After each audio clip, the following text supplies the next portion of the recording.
Good evening, and thank you for watching ECSO News on Blab TV, where facts matter. I'm Deputy Melanie Peterson. And I'm Amber Southard.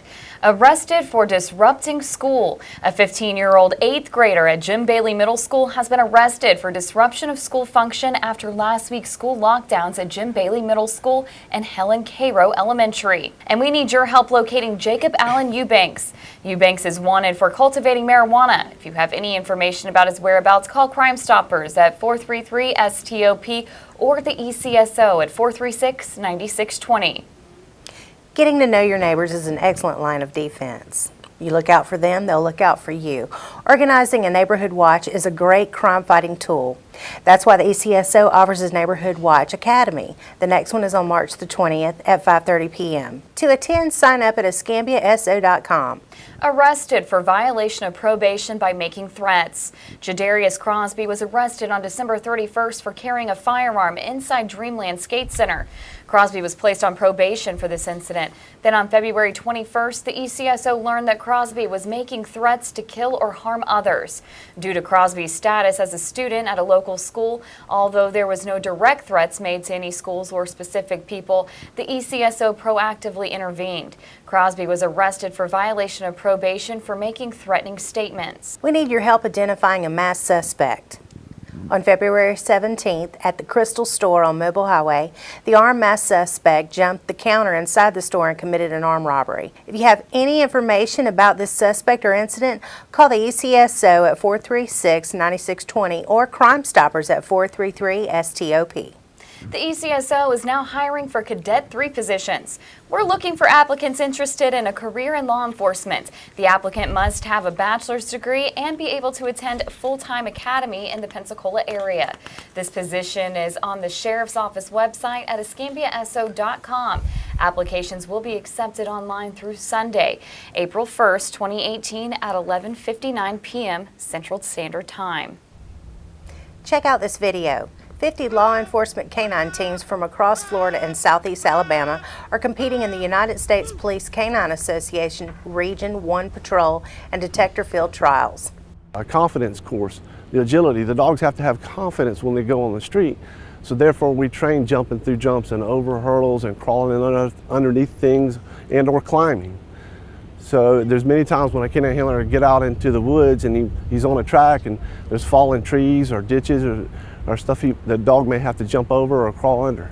The best regional law enforcement canines and handlers will provide a free public demonstration on Thursday, March 8th at 5:30 p.m. at Woodham Middle School.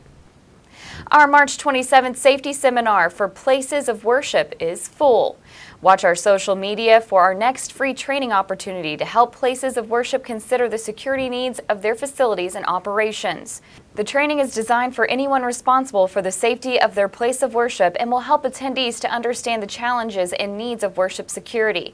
The goal is to make the process of creating a secure environment easier, less expensive, and more effective. Here's this week's episode of Crime Tip Tuesday. I'm Chief Deputy Chip Simmons, and welcome to Crime Tip Tuesday. Rules of personal safety include stay alert and be aware of your surroundings. Look to see who's in front and behind you. If you're concerned about your safety, ask a friend to accompany you. Trust your instincts. If you feel uncomfortable in a place or situation, simply leave. This has been a tip from your Escambia County Sheriff's Office. Pensacon came to the ECSO. Lou Ferrigno, known to us Pensacon fans as the Incredible Hulk, took a tour of the ECSO and was able to meet the men and women in green. Last week, our Citizens Law Enforcement Academy attendees role-played scenarios, and our training instructors didn't take it easy on them either.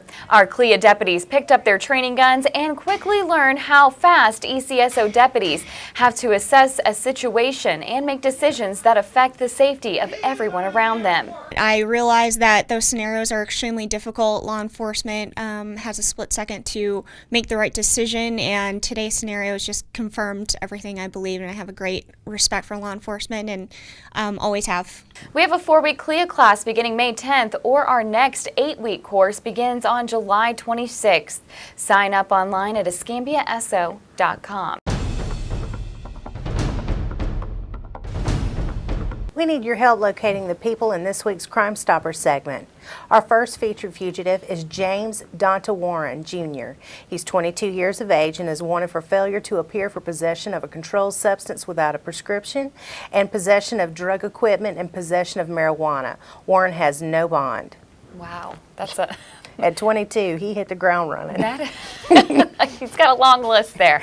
Yes, Not wasting any time. No, and it's sad because as young as he is, someone's going to rat him out. Well, that's it. His friends are going to want money, so they're going to call Crime Stoppers and turn him in, of course. So Absolutely. We hope so. If you know him, turn him in. Absolutely. Our next is William Stabler. He is 52 years of age and is wanted for violation of probation for driving under the influence, since Stabler has no bond. And don't drink and drive. Thank you. There is Uber, there's Lyft, there's taxi cabs. Sometimes there's mom and dad.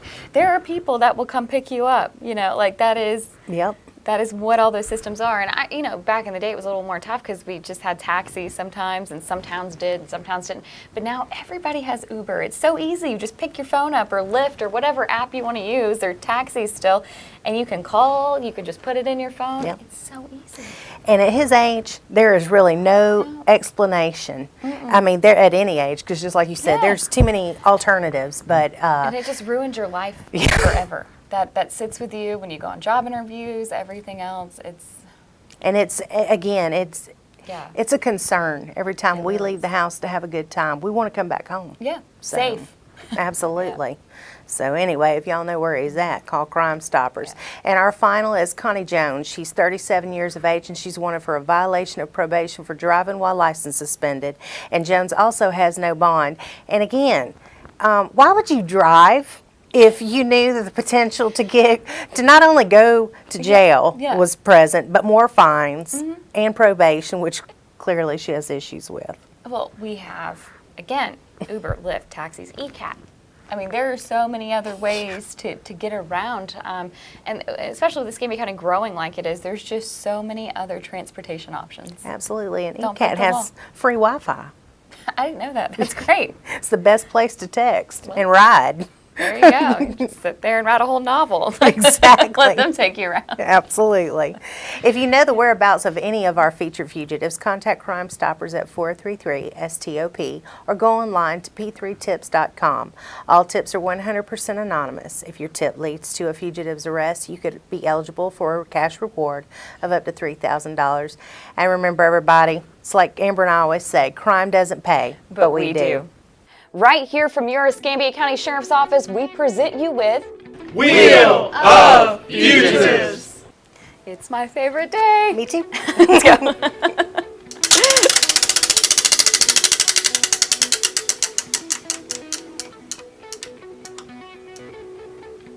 All right, this week's winner is John Dutton Jr. Amber, he's 25 years old and he's wanted for grand theft with a bond of $7,500. John, where's your body? Somehow your shoulders didn't make it into that picture. Let's go ahead and get one retaken. Also, your name sounds like a race car driver. Yep. Gotta love it. I feel like you could just chant that all day at the racetrack. But come on down, John. Turn yourself into 1700 West Leonard Street. Tell the people at home how they can help. That's right. Well, if you know where John Dutton is located at, call Crime Stoppers at 433-STOP. Give us his address. Once he's arrested off your information, you could earn a reward of up to $3,000. It's like Amber and I always say, crime doesn't pay, but we do.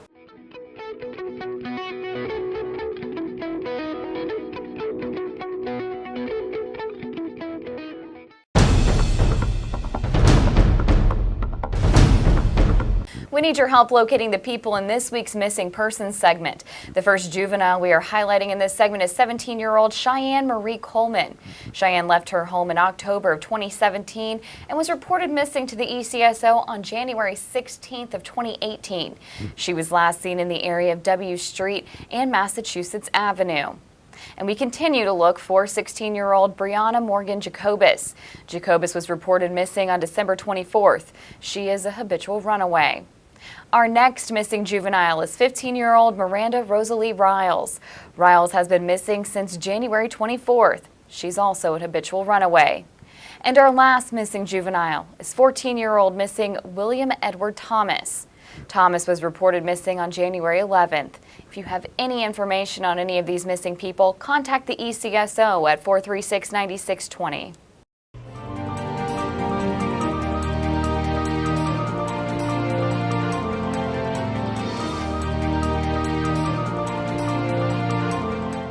I'm Escambia County Sheriff David Morgan, and thank you for watching Ask the Sheriff. This is your chance to ask me any questions you want answered about the ECSO. Our team hits the streets again, and here are some of the questions you asked.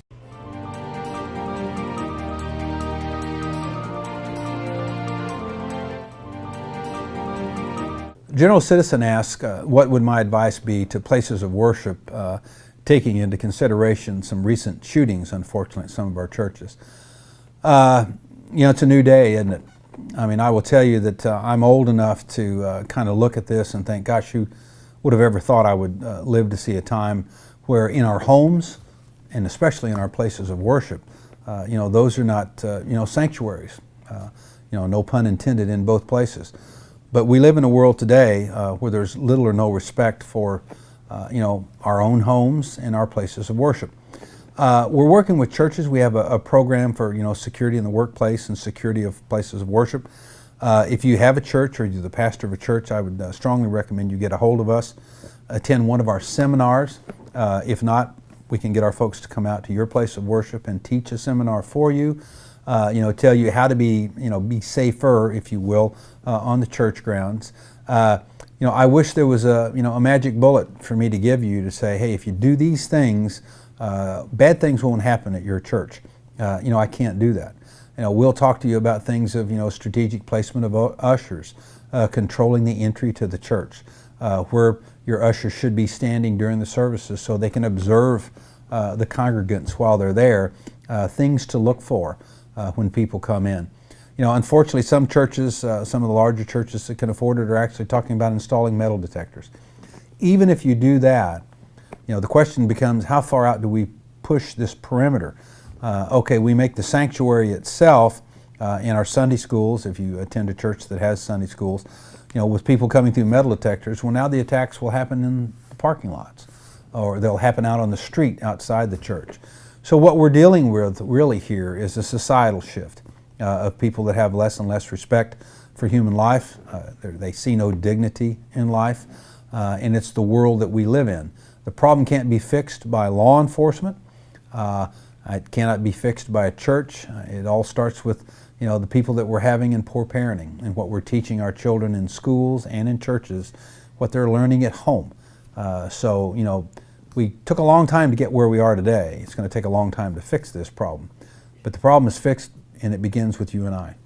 You and I must take responsibility for ourselves, for our families, for our children, to teach those things again that hold life to the sanctity that it should be held and the dignity that it should have.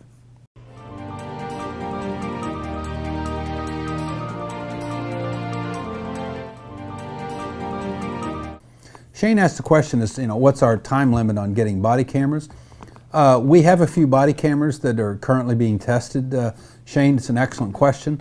We've been slow and methodical in working through the body camera issue, working with the state attorney, because our issue is not, Shane, just hanging body cameras on officers, in an attempt or hope to catch officers acting badly.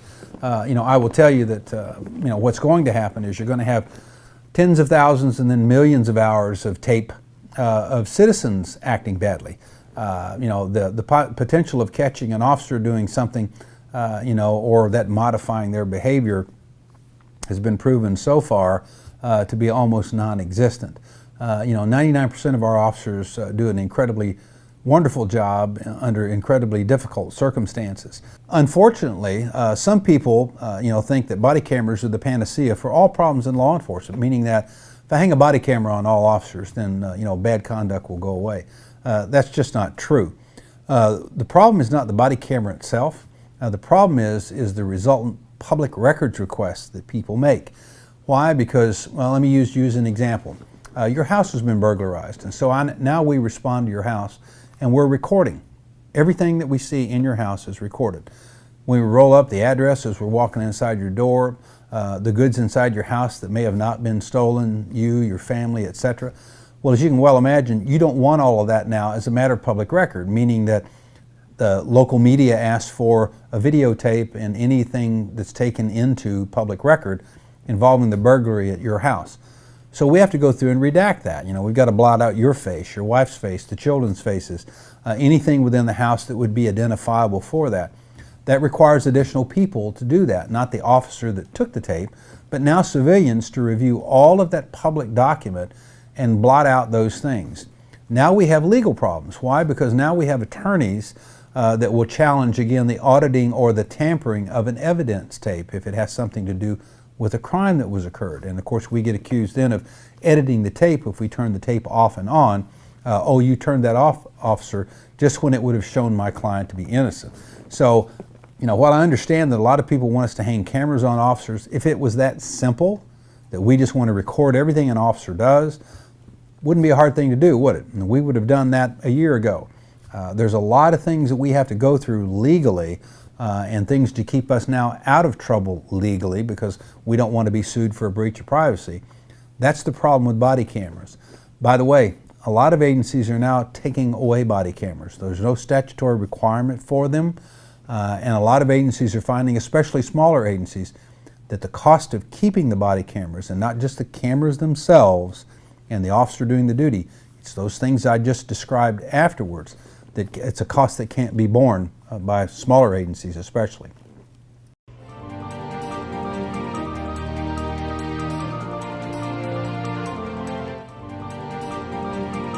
Got some general questions that all kind of focus on this impersonation of a police officer that we recently had. We haven't put this PSA out in a long time, so this would probably be a good time to preview it again. We tell all citizens that, number one, you shouldn't be involved in a traffic stop except in extreme circumstances by an unmarked vehicle. And by that I mean someone has to be driving very erratically, creating a public nuisance and or hazards for a non-marked police vehicle to even attempt to effect a traffic stop. So that's your first clue. If someone gets behind you in a car that's unmarked and flashes their emergency gear or appears to have a flashing light in their car, that's your first clue that something's probably not quite right. So we recommend that everyone do this, and you can even do this, by the way, with a marked vehicle. We request that you slow your speed, stay at or below the posted speed limit, drive to the nearest public area, you know, a Tom Thumb or a Circle K or a parking lot of Walmart, someplace where you can be seen and there's other people around. We also recommend that you get on your cell phone and dial 911. Call Central Dispatch. Give them your information, your vehicle, where you're at, you know, your location and direction of travel, that there's a vehicle behind you that, again, is flashing lights that appears to be a law enforcement officer. Is there an officer at your location, and are they attempting to stop your vehicle? Again, our dispatch will tell you that very thing. You'll be able to hear them on the radio. They'll put a call out and ask, do we have any units in the following vicinity, and are you attempting to effect a traffic stop? This is for your safety. And so again, as long as you do that, and then let's say you get pulled into the parking lot, someone exits their vehicle and comes up, look for identifying information. You know, is it a 5-pointed star? Is it a Pensacola police badge? You can also ask for the officer's ID card. We all issue ID cards in law enforcement. And again, wait for Central Dispatch to get back in touch with you. Stay in your vehicle. You know, you can roll the window down just enough to communicate with the officer making the stop. And this is for your safety. And all of that, by the way, is legal. That's not attempting to evade a stop. You'll not be cited for doing that. That's for a person's individual safety. When you have some question in your mind that the individual trying to stop you may not be a law enforcement officer. So again, slow your speed, stay within the posted speed limits, go to a safe area, a well-lighted area, obviously if it's at night. Call 911 Central Dispatch, let them know who you are, where you're at, that a vehicle is attempting to stop you. Ask if it's a legitimate law enforcement officer. They'll tell you that. And then again, proceed to that location and stop. And then of course, if it is a law enforcement officer, all of that checks out. You know, we ask again that you comply then with all the requirements, or requests, I should say, of the law enforcement officer. And again, this is for your safety.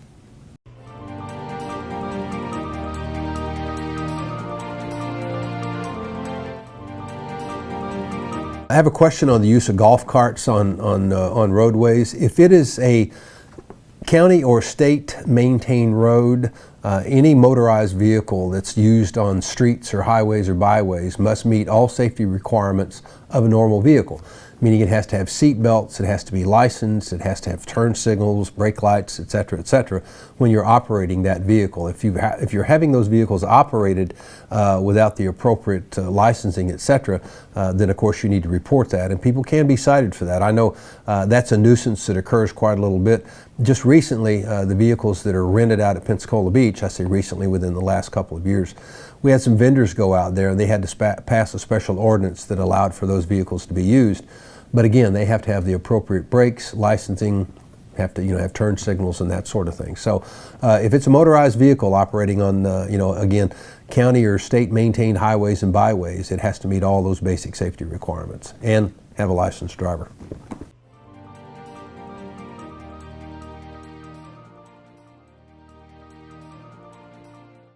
Bryce asks, if we catch someone breaking into our vehicles, what can we do? Bryce, we always recommend non-confrontation, meaning that if you want to sound some sort of alarm or set your car alarm off would be a good reaction to that. If you're in your house or in your apartment and you look out the window or the front door and you see someone's doing that, and then immediately call 911 and ask for an immediate dispatch. Describe to the dispatcher your name, your location, and what's occurring.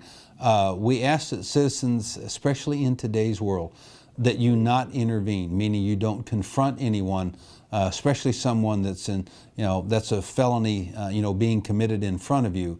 And sadly, we live in a world that's very violent. And today, unlike yesterday when I was growing up, where you could have confronted someone and it might have devolved to a physical confrontation, today, unfortunately, so many people settle their differences with extreme violence, meaning there will be a weapon involved. So, we're talking about an inanimate object, something that can be replaced, your car or the contents of your car. We can't replace you, Bryce. If you confront someone and end up getting severely injured or losing your life or possibly maimed or paralyzed, you'll never recover from that. We can replace a car. We can replace the contents of a car. So again, use a little common sense, dial 911, call the police.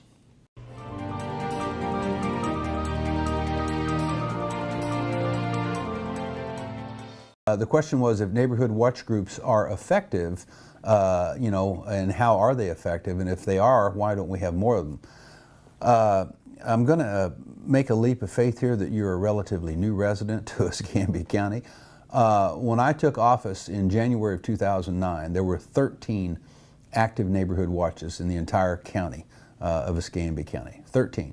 Today we have 156 neighborhood watches. We've gone from 13 to 156. I get asked this question a lot about, Sheriff, what can we do to help law enforcement? What can we do to help crime in our community, in our neighborhood? My first answer to every individual is, and question, if you will, also, is do you have a neighborhood watch? If you have one, you need to be actively involved. If you don't, get a hold of us at the Escambia County Sheriff's Office and we'll assist you in developing and setting up a neighborhood watch. It's one of the most effective crime-fighting tools that any community can have. You say, well, what is it that they do? Normally we'll designate what's called the neighborhood watch captain, and that's just someone who's our point of contact for your neighborhood watch group. It's very simple. It can be as simple as there's 4 or 5 neighbors that get together and we want to watch out for each other. Meaning that, we did this, by the way, in the 50s, 60s, and 70s. There was a time in our country when we knew who our neighbors were. We would say hello in the morning and in the afternoon. Sometimes you'd get together for a weekend barbecue. We knew what each other did and who we worked for, and our kids usually played with each other. Today in society, we don't do that. And I will tell you that when I lived in California, I lived in an apartment complex for almost 6 years, and to this day I couldn't tell you who any of my neighbors were. We would occasionally nod at each other, but we had no interaction whatsoever. They didn't know my comings and goings, and I didn't know theirs. A neighborhood watch kind of takes you back to the time that we interact with each other. We get to know that our neighbor's name is Bob or Jane or whatever, and we know that they have 3 kids. And oh, by the way, they're going to go on vacation next week, and we need to make sure they're on a watch list from the Escambia County Sheriff's Office. And let's make sure that there's no activity around Bob and Jane's house because we know they're out of town. So neighborhood watches do those simple things. Some neighborhood watches are very active, meaning they actually walk their neighborhoods and they have radios to where they can contact the sheriff's office. Some go so far as to buy a car and it has yellow lights on it, not blue lights obviously. The state statutes restricts the color of emergency lights that you can have on a vehicle. And it's even clearly marked, you know, neighborhood watch for Warrington, neighborhood watch for Brownsville. And they actually drive around the neighborhood and call in, you know, suspicious activity. Others who are not so active, it could be because of age or their inability to be that active, you know, in the afternoons they open their blinds, and while they're watching TV in their living room, they're watching the traffic in their neighborhood, you know, the vehicular traffic and the foot traffic, people walking up and down.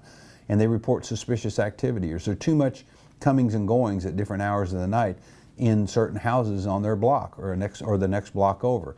And they call that information in through the Neighborhood Watch Group to the Escambia County Sheriff's Office. So, you know, that's us watching out for each other, and that's what Neighborhood Watch is all about. And so they're the most effective crime-fighting tool that we have in today's society.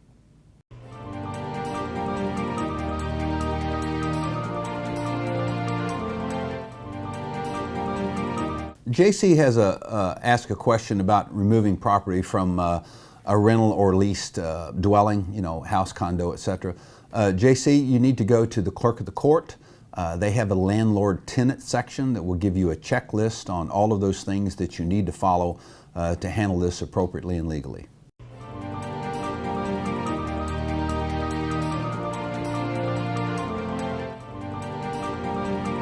Robin asked if our deputies have special training dealing with special needs children, you know, autism, Down syndrome, and other issues. Yes, Robin, they do. Actually, we conduct annual training for our officers in conjunction with the different autistic societies. And just last week, there was a special luncheon that recognized a lot of our citizens engaged in these very activities in our community. So the answer to your question is yes. Our officers do receive special training in that area. Remember, you can also email your questions and ask the sheriff at escambiaso.com. We'll be back next week right here on Blab TV Tuesday night at 8 p.m.